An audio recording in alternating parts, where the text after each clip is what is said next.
In our quiet brick house on the edge of Colorado Springs, my mother disappeared every single Thursday at exactly 2 o'clock in the afternoon for 20 straight years.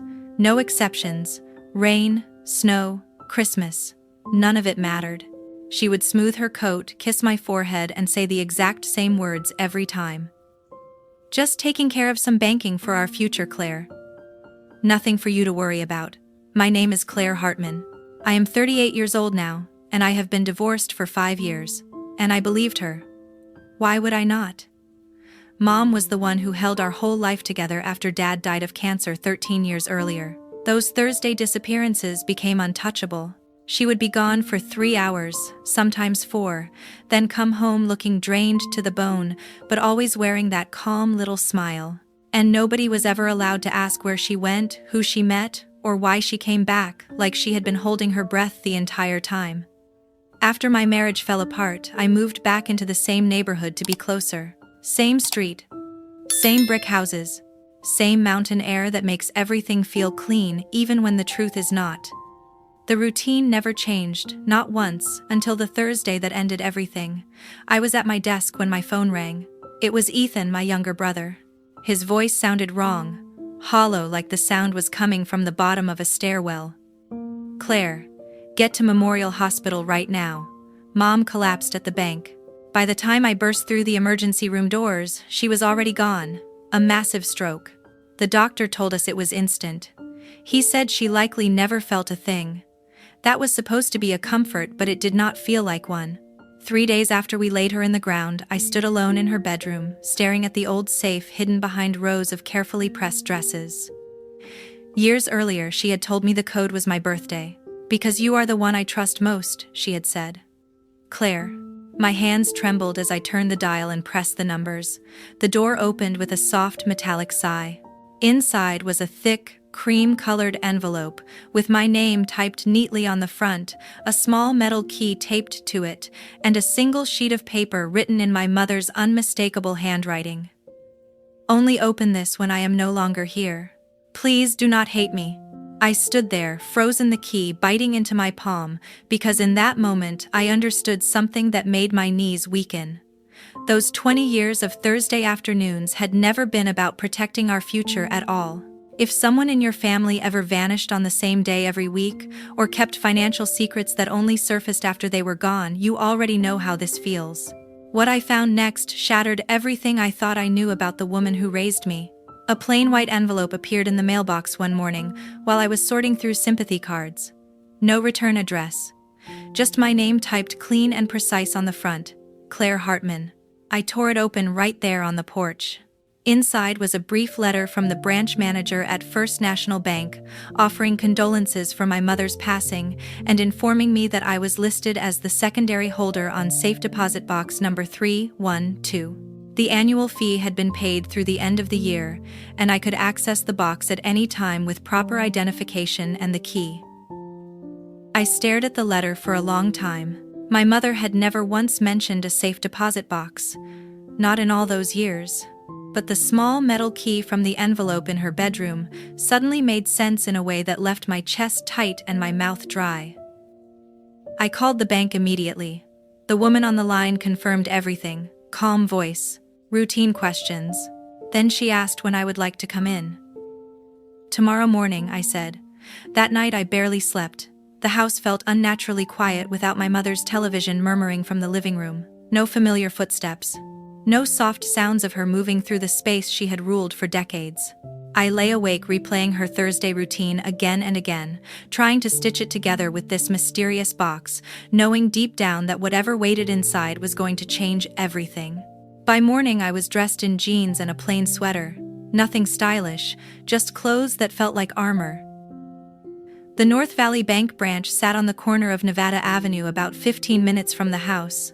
I parked, took a long breath, and walked inside. The lobby smelled like polished wood and fresh coffee. A manager named Mr. Harland met me at the door, offered his condolences once more, and led me downstairs to the vault. The walls were lined with rows of metal doors, each stamped with a number. He slid the bank key into box 312. I inserted the small key from my mother's envelope. The drawer came free with a soft metallic scrape. Mr. Harland left me alone in the viewing room. I carried the box to the table and lifted the lid. My stomach dropped. The box was packed tight with folders. I pulled out the first one. The label read Home Equity. Inside were loan documents. 3 separate home equity lines of credit taken out against the house over the past 12 years. Each one refinancing the previous loan to pull out more cash. The signatures were all my mother's, neat and familiar. The amounts made my hands tremble. Together, the loans totaled nearly $400,000 in value, far more than the house could possibly be worth now. The next folder was worse. Stock brokerage statements stretching back years, all in my mother's name. Pages and pages of purchases in companies I had never heard of, followed by sharp declines, margin calls, and forced liquidation notices. The final balance showed less than $2,000 remaining after everything had been sold to cover the losses. I kept turning pages. Recent credit reports showed inquiries I did not recognize. A folder marked investments held printouts of high-risk ventures, early-stage tech startups, penny stocks, even digital currency wallets that had completely collapsed. My mother had been chasing bigger and bigger returns, gambling on anything that promised a way out, probably trying to cover the growing debt left behind by my father's old financial mistakes, and every choice she made only pulled her deeper under. But every move she made only dragged her deeper under. There was no joint account information, no retirement savings summary, nothing that resembled the stable future she always talked about. The family checking account statements were buried at the bottom of the box, balances dwindling to almost nothing over the last few years, as automatic payments went out month after month to service all that hidden debt. I sat there for more than an hour photographing every single page with my phone. By the end, my fingers felt numb. When I finally closed the box and stepped back into the hallway, Mr. Harland asked gently if everything was all right. I nodded and thanked him, though my throat felt tight. The drive home passed in a blur. Ethan and Lily were already at the house when I pulled into the driveway. They had started sorting through Mom's clothes and papers, talking about turning her bedroom into a guest room so the house could still feel like home. Cardboard boxes lined the hallway. I set my bag down and spread the printed photos across the kitchen table. The same table where we had eaten thousands of meals together. "We need to talk," I said quietly. Lily looked up first, curious. Ethan glanced over from the living room doorway. I laid the pictures out one by one. The refinance agreements, the brokerage losses, the account summaries showing almost nothing left. "This is what was in the safe deposit box Mom left for me," I said, keeping my voice steady. "The house has been refinanced 3 times. There are hundreds of thousands of dollars in loans against it. The investments she made are gone. All of it." Lily's eyes widened as she picked up a photo of one of the loan documents. Ethan stepped closer, scanning the images. His face hardened. "This cannot be right," he said immediately. "Mom would never do something like this without telling us." "She did," I said, sliding the signature pages toward him. "It is all in her name. She has been handling it alone for years." He shook his head and pushed the photos away. "You are reading this wrong, Claire. Mom was careful with money. She always said she was building something for us. That is what she told us," I said. "But look at the dates. This started right after Dad died and it never stopped growing." Lily stayed silent, staring down at the table. Ethan crossed his arms. "You have always been different, Claire. You moved away. You got married. You barely came around when Mom needed help. Maybe she had to work harder because you were not here like the rest of us." The words hit like a slap. "This is not about whether I was here or not," I said. "This is about the house possibly going into foreclosure if these loans are not paid." Ethan's voice rose. "You are jealous because Mom trusted Lily and me more with the day-to-day things. Now she is gone and you show up with these papers trying to tear her down. Is that it? You want to prove she was not perfect?" I felt the heat rush into my face. "I am not trying to prove anything," I said. "I am showing you what I found. We are all in this together." Lily finally spoke, her voice small and unsure. "Maybe there is an explanation. Mom would not leave us with nothing." Ethan nodded hard. "Exactly. You are twisting this because you have always felt left out. Mom loved all of us, but you made your choices. Do not drag her name through the dirt now that she cannot defend herself." I gathered the photos back into a single folder. The kitchen suddenly felt too small, the walls pressing in. "I am not twisting anything," I said. These are facts. We need to figure out what to do before the bank starts calling. Ethan looked at me with cold eyes. You have always been jealous of how close Mom and I were. Now she is barely in the ground and you are pulling this out to get back at her. At us. Is that what this is really about? I carried the entire metal box home from the bank and set it on the old oak dining table. The table where the three of us used to sit while Mom told stories about Dad's better days. The same table that still held faint crayon marks from when Lily was little. Ethan and Lily were already there, arguing quietly over which of Mom's sweaters to keep and which ones to give away. I did not say anything at first. I simply opened the lid again and pulled out the single sheet of cream-colored paper tucked between two folders, the one written in my mother's unmistakable handwriting. Sit down, I said quietly. There is something else. They exchanged glances, then pulled out chairs. I smoothed the letter flat on the table so they could see the date at the top. 3 months before she died. Then I began to read out loud. To my children, especially Claire. If you are reading this, I am gone and you have seen what I tried so hard to keep hidden. When your father died 13 years ago, he left behind more than grief. He had borrowed against the house to chase stock tips he believed would make us rich. By the time the hospital bills arrived, we were already drowning. I refinanced once to pay them off. Then again to keep the lights on. Then again when the market turned and everything he touched collapsed. Every Thursday for the last 20 years, I drove downtown to meet advisors, brokers, anyone who promised a way out. I believed that if I could just get one good return, I could fix everything before any of you ever knew. I was wrong. The hole only grew deeper. I am so sorry, Claire. I put your name on the box because you are the strongest of my children. You always have been, even when you felt like the odd one out. Please forgive me for what I have done. And please, whatever you do, protect Ethan from the worst of it. He is sensitive. He would not survive knowing his mother failed so completely. He still sees me as the person who held everything together. Let him keep that. I love you all more than you will ever know. Mom. My voice broke on the final line. The kitchen fell into complete silence, broken only by the steady ticking of the clock above the stove. Lily's hand flew to her mouth. Tears spilled immediately, sliding down her cheeks and dropping onto the table as she stared at the letter like it might disappear if she looked away. She stared at the letter as if it might vanish if she blinked. Ethan sat frozen in his chair, jaw-clenched eyes locked on the page. Then he shook his head once hard. That is not real, he said, his voice low and dangerous. Mom would never write something like that. Someone forged it. Ethan, it is her handwriting, I said. You know it is. He shoved his chair back so violently it scraped across the floor. You printed this yourself. You have hated how close Mom and I were your whole life. This is just another way to make her look bad. Lily finally spoke through her sobs. Stop it. Both of you. She was trying to protect us. That is what the letter says. She did not want us to worry. Protect us, I repeated, feeling the anger rise. By lying for 20 years. By putting the house we grew up in at risk of foreclosure. Lily wiped her face with her sleeve. She thought she could fix it. Moms do that. They carry everything so we do not have to. Ethan pointed at the letter still in my hand. If she wanted to protect us, why single me out? Why say I am too weak to handle the truth? That is not Mom. That is you putting words in her mouth. The accusation hit like a punch. She wrote it, Ethan, not me. He laughed sharp and bitter.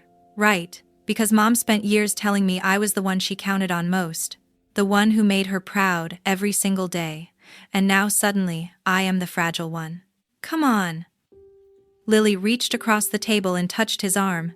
She was scared, Ethan, that is all. She did not mean it like that, but he was no longer listening. He stood up, towering over both of us. You have always resented that Mom and I had something special. When you moved away after college, when you married Mark and barely visited, she leaned on me. And now you come back with this box full of shame and expect us to believe Mom thought I could not handle the truth. His voice kept rising.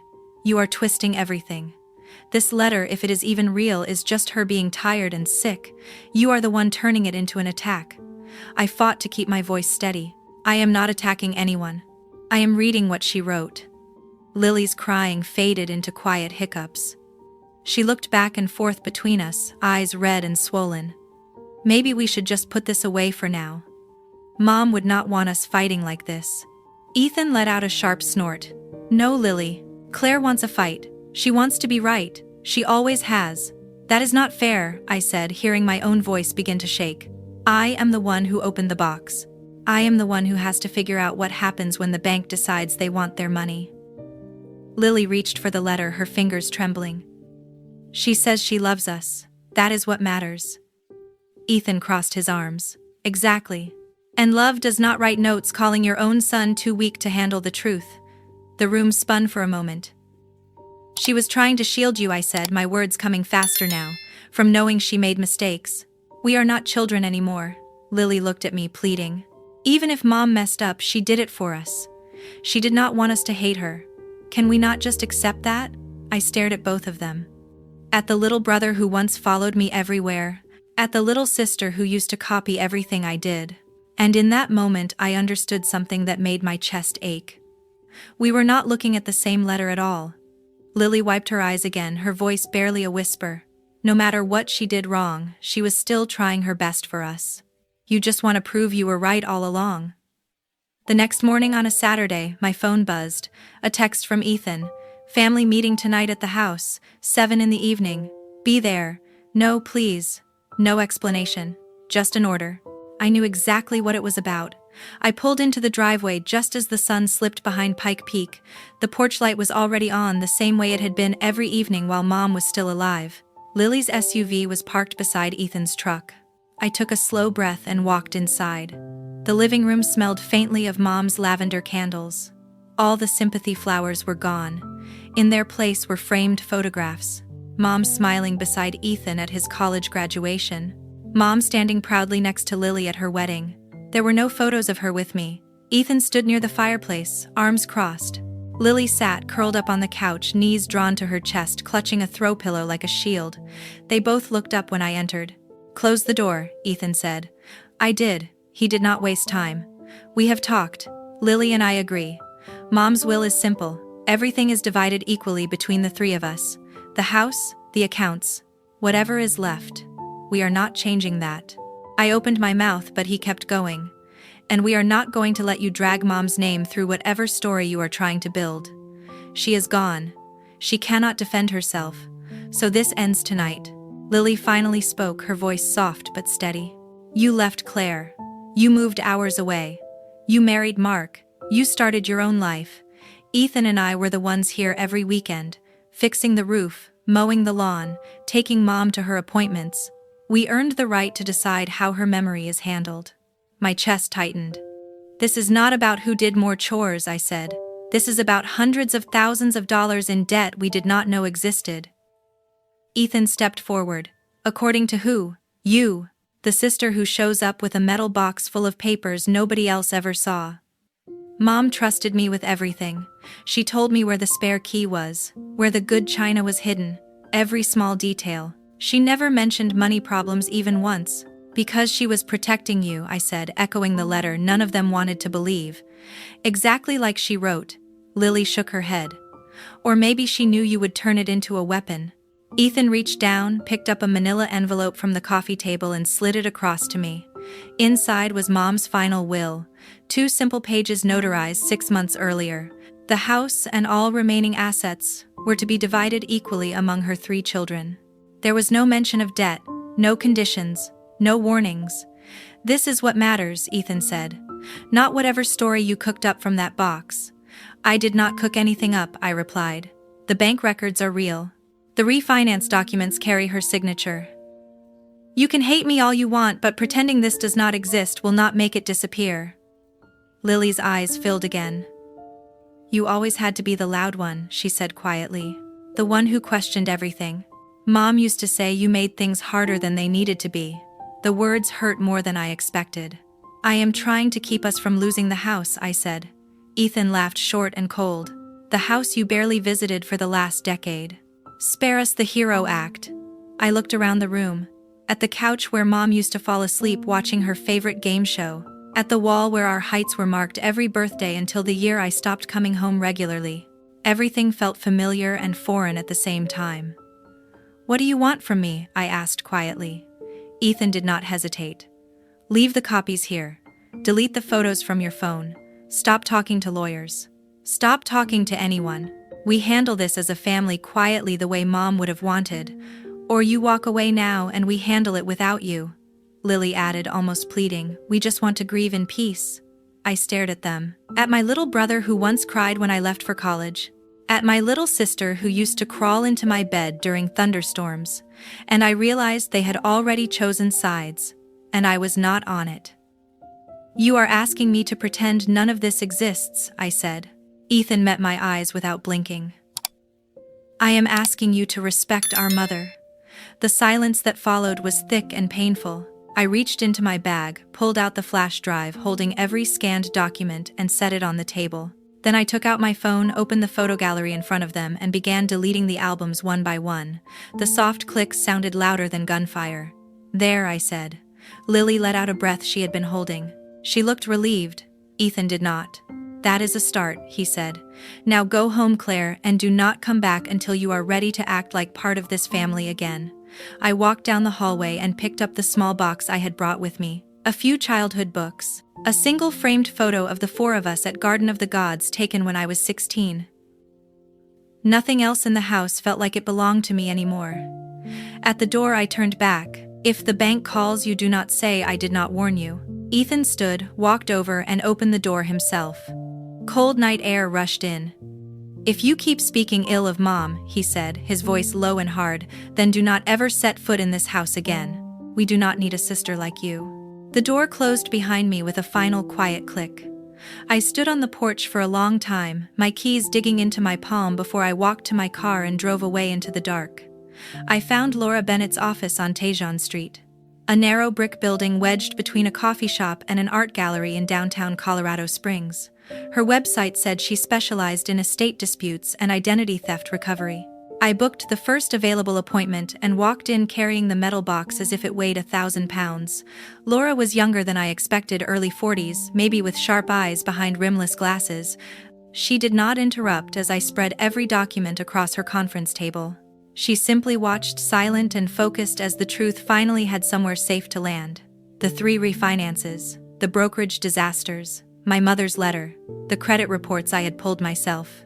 When I finished, Laura leaned back in her chair and let out a slow breath. This is parental financial abuse at a textbook level, she said calmly. Colorado law treats identity theft the same way whether it is committed by a stranger or by a parent. If we can prove these signatures and applications were made without your knowledge or Lily's, these debts can be classified as fraud and removed from your credit reports. She began digging deeper that same week, requesting full credit files under both of our social security numbers, using the authorizations I signed. 10 days later, she called me back into her office. There is more, she said, sliding a thick stack of printed pages across the desk. Your mother opened 12 credit cards in Lily's name starting 8 years ago. The total exposure came to $48,700. Some were store cards, some were standard Visa and MasterCard accounts. Minimum payments had been made automatically from the joint checking account until it was completely drained. Collection agencies had already started calling Lily's phone. I stared at the list. Department stores, gas cards, even a jewelry account with a $10,000 balance, all in Lily's name, all tied to her social security number. None of it anything she had ever applied for or even mentioned. Laura continued. Under the Fair Credit Reporting Act and Colorado's identity theft statute, Lily can file an FTC affidavit and a police report to have these accounts removed. The same applies to the student loan refinance your mother took out in your name when you were 18. She paused, then looked directly at me. But someone has to initiate it. That evening, Lily showed up at my apartment without warning. She stood in the hallway, clutching her phone, her eyes red and swollen. The bank will not stop calling, she whispered. They say I owe $48,000. Claire, I have never even applied for half of these cards. What is this? I let her inside, sat her down on the couch, and explained everything Laura had uncovered. For the first time since the funeral, Lily listened without defending Mom. She cried quietly as I showed her the statements page after page. I can help you file the fraud claims, I said. Laura already has the forms. We do it together. We get this removed from your credit, and we stop the collectors. She nodded and wiped her face. Okay. I will come to the office tomorrow. For the first time in weeks, I felt something close to relief. Then her phone buzzed. She glanced at the screen. Ethan's name. Without thinking, she answered on speaker. Lily told him everything in a shaky voice. I heard Ethan's response loud and clear. She is lying to you, Lily. This is exactly what she wants. She is trying to scare you into helping her take the house. Mom would never do that to you. Think about it. Claire is the only one who benefits if we turn on each other. Lily's eyes flicked toward me. Doubt crept back in. Ethan, these are real statements, she said. Forged, he snapped. Or taken out of context. You know how Claire has always hated that Mom and I were close. She is doing this to punish us. The call lasted maybe 3 minutes. It destroyed everything. When Lily hung up, the fear in her eyes had turned cold. You planned this, she said. You waited until they started calling me, then you offered to save me so I would be on your side against Ethan. That is not what happened, I said, forcing my voice to stay calm. These debts are real. They will destroy your credit if we do not act, I said. She stood up and grabbed her purse. Ethan says we should get our own lawyer, someone who is not trying to steal what Mom left us. Lily, please no. She cut me off at the door. You wanted me to see how bad Mom was. Well, congratulations. Now I see how far you will go to win. The door slammed. I stood alone in the empty living room. The stack of fraud affidavit forms still sat on the coffee table untouched. The next morning I went back to Laura's office alone. File everything I told her. Identity theft claims for both me and Lily, even if she refuses to sign. Petition the probate court to declare the fraudulent debts non-estate obligations and request a hearing on the house before foreclosure begins. I am done waiting for them to wake up. Laura nodded, already pulling up forms. This will force everything into the open. Ethan and Lily will have to respond or default. Are you sure? I thought about the house I grew up in, about my mother's handwriting begging me to protect Ethan, about Lily's face shifting from fear to anger in the span of one phone call. I am sure, I said. She started typing the petition that afternoon. Later that night, Lily's phone rang in her apartment as another collector left a voicemail about a past-due jewelry account. She sat on the kitchen floor, phone in her hand, pale as paper, watching the screen light up again and again. She stared at Ethan's last text. Do not trust her. We will fix this together. Then she looked at the caller identification again. Another unknown number, another debt collector. For the first time, doubt flickered across her face, but she did not call me. Instead, she forwarded the voicemail to Ethan and typed one sentence. What do we do now? The El Paso County Combined Courts building sits on East Kiowa Street, less than 10 minutes from my apartment. I arrived early, dressed in the only navy suit I still owned from my old corporate days. Laura met me in the lobby carrying a thick binder and a calm smile that did nothing to settle the storm in my stomach. Inside courtroom 3, the air smelled of old wood and tension. Ethan and Lily sat at the opposite table with their attorney, a gray-haired man in an expensive suit who leaned close and whispered to Ethan. They never looked at me once. The judge, the Honorable Margaret Chen, entered the courtroom and called the case. In the matter of the estate of Helen Hartman, probate number 2, 4PR30214, Laura rose first. She presented a clear and methodical petition requesting that certain debts be declared fraudulent under Colorado Revised Statutes 61713 and excluded from estate liability. She also requested supervised administration due to conflicting claims regarding the residents. Opposing counsel responded immediately. He argued that all debts were legitimate marital and parental obligations, that Helen had simply managed the family finances privately, and that I was an estranged daughter, using the court to punish siblings who had remained close to the decedent. Then the witnesses were called. Ethan took the stand first. He wore the same dark suit from our mother's funeral, the tie perfectly knotted, as if precision could substitute for truth. Under oath, he painted a picture I barely recognized. Claire moved away right after college, he said evenly. She rarely visited. After her divorce 5 years ago, she became increasingly bitter. She is unstable. She lost multiple jobs. She isolated herself from the family. These accusations only began after Mom died, and she realized there might not be as much money as she hoped. He did not look at me when he spoke. She is trying to destroy our mother's reputation to gain control of the house. Laura's cross-examination was gentle but surgical. She placed the credit card applications on the screen. Accounts opened in Lily's name, all bearing our mother's handwriting. She followed with the student loan refinance taken out in my name when I was 18. Ethan dismissed them with a shrug. "Mistakes," he said. "Or protective measures Mom took for us." He said it calmly, confidently. As if rewriting reality under oath was just another family habit, Lily followed. She looked smaller than I remembered, clutching a tissue in both hands. She testified that Mom had always been generous, that any secret accounts were probably meant as surprises, and that I had been angry at the world since my marriage ended. When Laura asked whether she had ever applied for the 12 credit cards totaling nearly $50,000, Lily shook her head as tears spilled down her face. "I never saw those," she whispered. "But Mom would never hurt me on purpose." Their attorney leaned heavily on Colorado community property principles during marriage, and the presumption that debts incurred during life benefit the family. He argued that the home refinances paid household bills and medical expenses after Dad died. Laura responded with facts. She presented forensic accounting reports, handwriting analysis confirming our mother's signatures on fraudulent applications, bank records showing the loan proceeds funneled into personal brokerage accounts not used for household expenses. She entered Mom's letter into evidence not for its statements about Ethan's sensitivity, but to prove that Mom knowingly concealed the activity. "I never took the stand. Laura said my presence in the courtroom was enough. Anything I said would only give them more to twist." The gallery held maybe 10 people, mostly court staff. One reporter from the Gazette. My siblings never looked at me. I sat behind Laura with my hands folded in my lap, feeling the distance between us stretch into miles with every sentence spoken aloud. Closing arguments were brief. Their lawyer asked the court to uphold the will as written and dismiss my claims as vindictive. Laura asked for simple justice, to relieve innocent children from debts they never agreed to and never benefited from.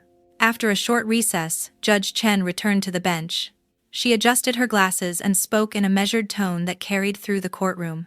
"Having reviewed the exhibits, the testimony, and the applicable law, this court finds clear and convincing evidence of identity theft with regard to credit accounts opened in the names of Claire Hartman and Lily Hartman without their knowledge or consent.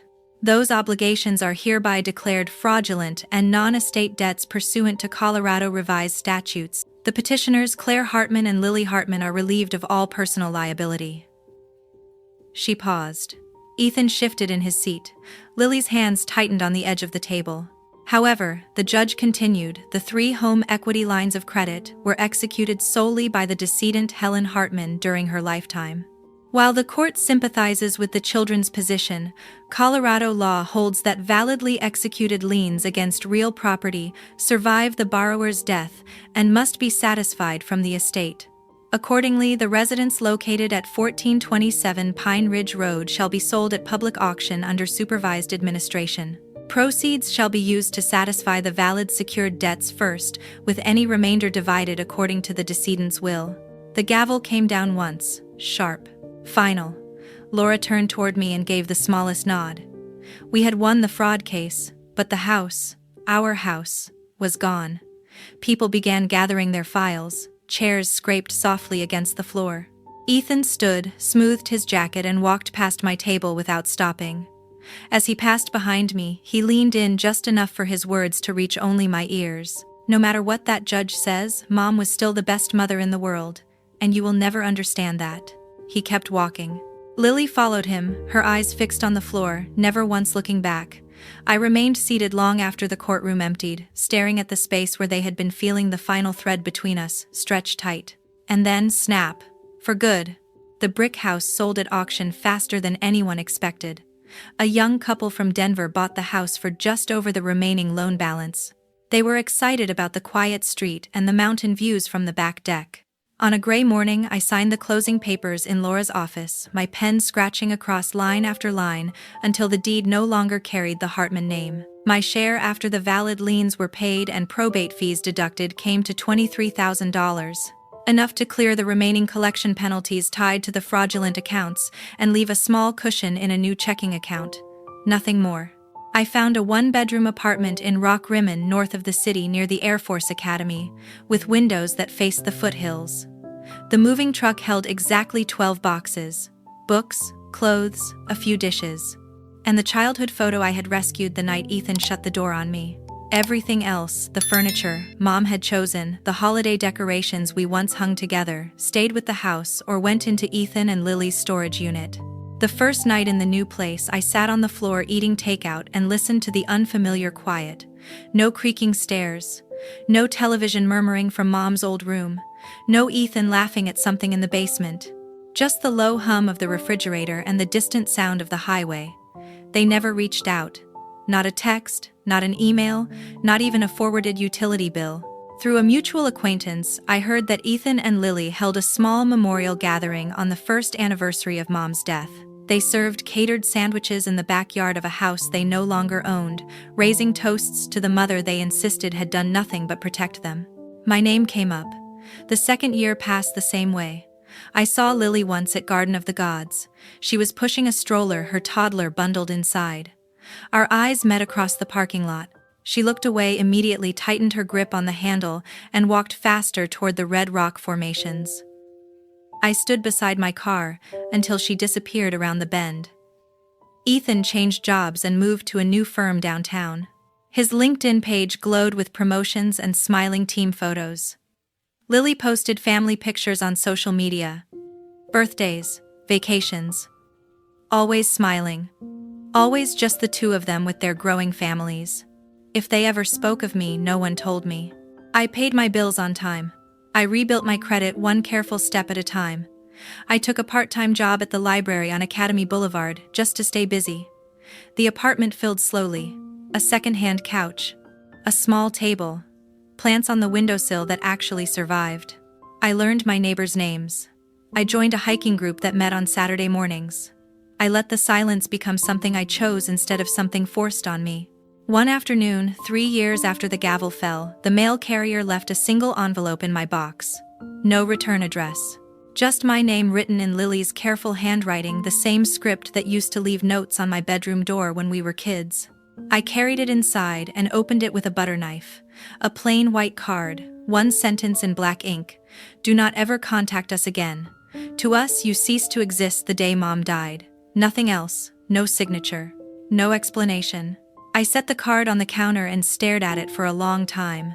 Then I opened a drawer, slipped it between utility bills and takeout menus, and closed the drawer. That night I cooked dinner for one. I poured a glass of wine and raised it toward the empty chair across the table. To final answers I said out loud. The years kept moving forward. Ethan and Lily built lives that looked perfect from the outside. I built one that was quiet, honest, and entirely mine. And not one of us ever looked back. 3 years after the gavel fell on a quiet Thursday afternoon, I found myself driving south on Nevada Avenue without planning to. The old bank branch appeared on my right, exactly where it had always been. I pulled into the parking lot, turned off the engine, and sat there for a moment, watching customers come and go through the glass doors. Something pulled me inside. The lobby looked smaller than I remembered. A young teller greeted me with a practiced smile. I told her I wanted to open a new savings account. High yield, individual ownership only. No joint holders, no beneficiaries, no authorized users. She walked me through the forms, asked for 2 forms of identification, and typed everything into the system. 10 minutes later, she slid a crisp folder across the counter. A new account number, a new debit card. I signed my name, Claire Hartman, in bold, steady letters. Not on the way out. Not as an ending. As a beginning.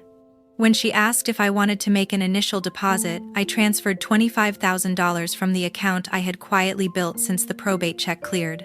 Money earned from the library job. From freelance editing work. From every overtime hour I could take. Money that belonged to no one but me.